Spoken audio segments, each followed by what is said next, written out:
Bowl और भथियाली ये भी गीतों की ही एक श्रेणी है, गीतों की ही एक किस्म है। और कहाँ के गीत हैं ये?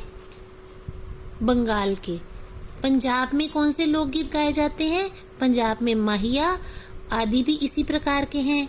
हीर रांझा, सोनी महिवाल, संबंधी गीत पंजाबी में, और ढोला मारू आदि के गीत राजस्थानी में बड़े चाव से गाए जाते हैं।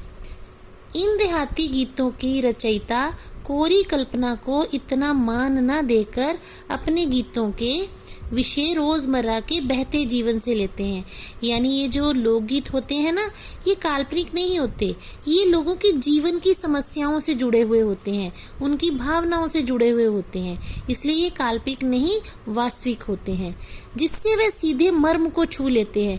यानी उनमें जो बात कही जाती है वो दिल को छूती है, हृदय से लिखे जाते हैं और हृदय को ही छूते हैं, भावनाओं को उजागर करते हैं। उनके राग साधारणतः, अब क्योंकि कोई भी गीत संगीत राग के बिना नहीं होता, और कुछ राग जो हैं जिनके नाम यहाँ दिए गए हैं, पीलू, सारंग, दुर्गा, सावन, सोरठ, ये आम लोग भी इन रागों को आसानी से गा सकते हैं और समझ सकते हैं। कहरवा, बिरहा, धोबिया आदि देहात में बहुत गाए जाते हैं। ये गीतों के नाम है कि कहरवा गाया जा रहा है, बिरहा गाया जा रहा है, धोबिया गाया जा रहा है। इसके बारे में भी आगे आपको यहाँ पाठ में पढ़ने को मिलेगा। और बड़ी भीड़ आकर्षित करते हैं, यानी जब कोई लोग इन गीतों को गाते हैं ना, तो उन्हें सुनने के लिए आसपास के लोग भीड़ जमा करके उनको बड़े चाव से सुनते हैं। इनकी भाषा के संबंध में कहा जा चुका है कि ये सभी लोकगीत गांवों और इलाकों की बोलियों में गाए जाते हैं। इसी कारण ये बड़े आह्लादकर होते हैं। आह्लादकर का मतलब होता है आनंद देने वाले, खुशी देने वाले और आनंददायक होते हैं, यानी इनको लोग बड़े चाव से गाते हैं।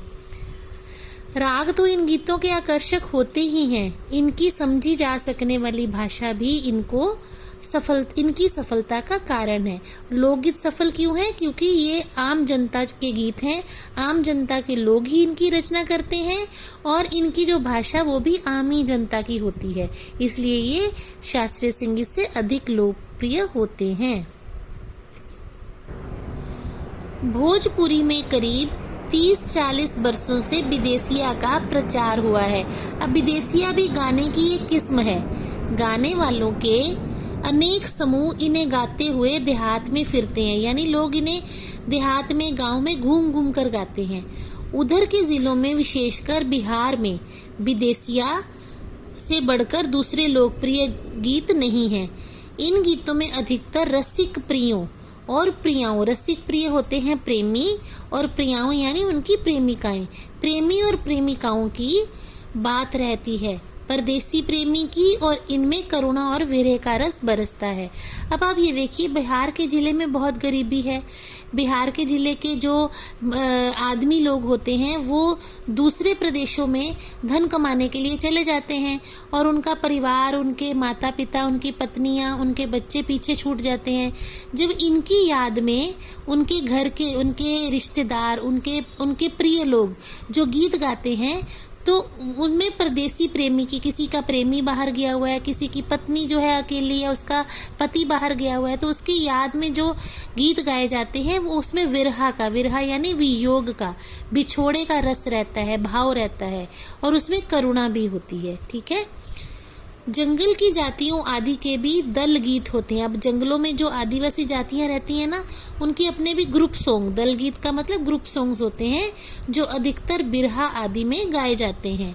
पुरुष एक और स्त्रियां दूसरी ओर एक दूसरे के जवाब के रूप में दल बांधकर गाते हैं, यानी ग्रुप बनाकर, और दिशाएं गुंजा देते हैं। जिस तरह आप अंताक्षरी खेलते हो ना 2 ग्रुप बना के, वैसे ही वहाँ पे औरतें अलग ग्रुप में और पुरुष अलग ग्रुप में एक दूसरे के जवाब में गीत गाते हैं।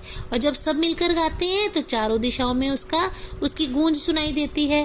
पर इधर कुछ काल से इस प्रकार के दलीय यानी दल में गाए जाने वाले गायन का हतरास हुआ है। मतलब उनकी कमी आई है, उनका पतन हुआ है। कम हो गए हैं पहले से। एक दूसरे प्रकार के बड़े लोकप्रिय गाने आल्हा के हैं। अब ये भी गीत का एक प्रकार है। अब ये कहाँ गाया जाता है? अधिकतर ये बुंदेलखंडी में गाए जाते हैं, बुंदेलखंड के इलाके में, वहाँ की भाषा में गाए जाते हैं। आरंभ तो इनका चंदेल राजाओं के राजकवि जगनिक से माना जाता है। एक कवि हुए हैं बुंदेलखंड में, एक राजकवि जिनका नाम था जगनिक। उन्होंने ये आल्हा के गीत लिखे थे, जिसमें आल्हा उदल, ये दो व्यक्ति थे, दो वीर थे आल्हा और उदल नाम के, जिनकी वीरता के किस्से जगनिक ने अपनी लेखनी में, अपने गीतों में लिखे थे। उनकी वीरता के ये महाकाव्य हैं। आल्हा उदल की वीरता का अपने महाकाव्य में बखान किया है, पर निश्चय ही उनके छंद को लेकर जन बोली में उनके विषय को दूसरे देहाती कवियों ने भी समय समय पर अपने गीतों में उतारा, और ये गीत हमारे गांवों में आज भी प्रेम से गाए जाते हैं। अभी आपने देखा था कि हमने रानी लक्ष्मीबाई की कविता पढ़ी थी, है ना, वो सुभद्रा कुमारी चौहान ने लिखी थी, और उन्होंने इसी जगनिक के आल्हा का जो गीत जगनिक ने लिखा था, जो शैली थी आल्हा की, उसी में ये गीत लिखा हुआ था। हमने उसमें लाइनें भी पढ़ी हैं, बुंदेले हर बोलों के मुंह हमने सुनी कहानी थी, यानी बुंदेलखंड के लोगों के मुंह से, है ना। तो वो भी इसी शैली का एक गीत है, आल्हा की शैली का, और ये शैली शुरू की थी कवि जगनिक ने, और लोगों ने भी इसको अपने गीतों में उतारा, और ये आज भी बहुत प्रेम से गाए जाते हैं। इन्हें गाने वाले गांव गांव ढोलक लिए गाते फिरते हैं। इसकी सीमा पर उन गीतों का भी स्थान है जिन्हें नट रस्सियों पर खेलते हुए गाते हैं। अब नट क्या होते हैं? नट होते हैं, आपने देखा होगा कि पुराने समय में आपने मूवीज में देखा होगा, पिक्चर्स में भी, कि बांस बांधकर ऊपर रस्सी बांधी जाती है, जिस पर छोटे छोटे बच्चे या औरतें जो हैं रस्सी के ऊपर चलकर खेल दिखाती हैं, सर पे मटके रखे होते हैं। तो बैलेंस डांस जो उनका होता है वो नट, उनको नट कहा जाता है, जो इस तरह के खेल करते हैं, रस्सियों पर खेल करते हुए गाते हैं। अधिकतर ये गद्य पद्यात्मक है, यानी गद्य यानी उसमें पहले कहानी सुनाई जाती है, फिर उसी किस्से को पद्यात्मक यानी कविता के रूप में गाकर सुनाया जाता है। खाली गीत नहीं होते, उसमें गद्य का भी थोड़ा सा अंश रहता है, और फिर पद्यात्मक यानी कहानी और कविता, कहानी और गीत का मिला जुला रूप होता है, और इनके अपने अपने बोल हैं। अनंत संख्या अपने देश में स्त्रियों के गीतों की है तो ये गीत भी लोकगीत ही, पर अधिकतर इन्हें औरतें ही गाती हैं। इन्हें सिरजती यानी बनाती, इन्हें सिरजती भी अधिकतर वही है, लिखती भी वही है। वैसे मर्द रचने वालों या गाने वालों की भी कमी नहीं है, यानी बहुत सारे गीत ऐसे भी हैं जिनकी रचना आदमियों ने की है, लेकिन अधिकतर औरतें ही लिखती हैं और औरतें ही गाती हैं इन गीतों को। पर इन गीतों का संबंध विशेषतः स्त्रियों से है। इस दृष्टि से भारत इस दिशा में सभी देशों से भिन्न है। भिन्न मैंने अलग, क्योंकि संसार के अन्य देशों में स्त्रियों के अपने गीत तथा मर्दों या जन गीतों से अलग और भिन्न नहीं है, मिले जुले ही हैं। यानी हमारे पूरे विश्व में भारत देश ही ऐसा है जिसमें स्त्रियों के अलग गीत हैं और मर्दों के अलग गीत हैं, जबकि दूसरे देशों में लोकगीत ऐसे नहीं है, वो सबके मिले जुले होते हैं। अब कैसे कैसे गीत होते हैं, कौन कौन से मतलब समय पर गाए जाते हैं? जैसे त्योहारों पर, नदियों में नहाते समय के, जब स्नान करते हैं नदियों में तब के गीत होते हैं। नहाने जाते हुए राह के गीत होते हैं। पहले क्या होता था, लोग पैदल यात्रा करते थे, अब रास्ता काटना मुश्किल होता था, तो नदियों में जो स्नान करने जाते थे किसी अवसर पर, तो वो क्या करते थे, रास्ते में गीत गाते हुए जाते थे। कहीं विवाह है तो विवाह के गीत गाए जाते हैं। मटकोड़ भी एक तरह का रस्म होती है, उसके गीत अलग से होते हैं। जो नार है उसके गीत भी अलग से होते हैं। अब जब शादियों में संबंधी आते हैं, यानी लड़की पक्ष वाले या लड़के पक्ष वाले, तो उनके लिए भी प्रेम युक्त यानी प्रेम से एक दूसरे को उलाहने देने वाले गाली युक्त गीत होते हैं। जन्म के समय के गीत होते हैं। ये सब जो अवसर है इनके लिए अलग अलग गीत होते हैं। जन्म आदि सभी अवसरों के अलग अलग गीत हैं जो स्त्रियां गाती हैं। इन अवसरों पर कुछ आज से ही नहीं, बड़े प्राचीन काल से वे गाती रही हैं। जैसे किसी लड़की की शादी है तो वहाँ बन्ना बन्नी गाए जाते हैं, लड़के की शादी है तो वहाँ घोड़ी के गीत चलते हैं, है ना। महाकवि कालिदास आदि ने भी अपने ग्रंथों में उनके गीतों का हवाला दिया यानी यानी कालिदास ने जो रचनाएं लिखी हैं उसमें भी लोकगीतों की कई उदाहरणें हमें मिलती हैं। सोहर, बानी, सेहरा आदि उनके अनंत गानों में से कुछ हैं। वैसे तो 12 मास यानी हर मास में अलग तरह के गीत, वर्षा ऋतु के अलग गीत होते हैं, वसंत ऋतु के अलग गीत होते हैं, सर्दी की ऋतु के अलग होंगे, गर्मी के अलग होंगे। तो हर मास में ऋतु बदलती है, तो 12 मास यानी 12 महीनों के गीत पुरुषों के साथ नारियां भी गाती हैं। एक विशेष बात यह है कि नारियों के गाने साधारणतः अकेले नहीं गाए जाते, यानी औरतें जो हैं अकेले नहीं गाती हैं, दल बांधकर गाए जाते हैं। यानी जब इकट्ठी काम करती हैं तो गाती हुई काम करती हैं। टाइम भी समय उनका जो है वो आसानी से कट जाता है, समय कट जाता है आसानी से, और वो बोर भी नहीं होती। अनेक कंठ यानी अनेक आवाजें औरतों की एक साथ फूटते हैं, यद्यपि अधिकतर उनमें मेल नहीं होता, फिर भी त्योहारों और शुभ अवसरों पर वे बहुत ही भले लगते हैं। बधाइयों के गीत जब औरतें गाती हैं, जब भात लेकर आते हैं ननिहान वाले तब वो गीत गाए जाते हैं, है ना। भात नोतने जाते हैं तो गीत गाए जाते हैं।